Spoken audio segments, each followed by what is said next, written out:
লিল্লাহি রাব্বিল আলামিন। সকল প্রশংসা জগৎ সমূহের প্রতিপালক আল্লাহরই। আর রহমানির রহিম, যিনি দয়াময় পরম দয়ালু।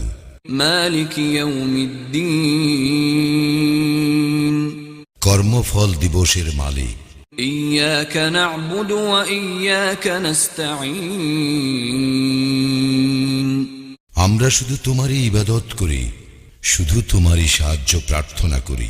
ইহদিনাস সিরাতাল মুস্তাকিম, আমাদেরকে সরল পথ প্রদর্শন করো। সিরাতাল্লাযীনা আন'আমতা আলাইহিম গায়রিল মাগদুবি আলাইহিম ওয়ালাদ-দাল্লিন, তাহাদের পথ যাহাদেরকে তুমি অনুগ্রহ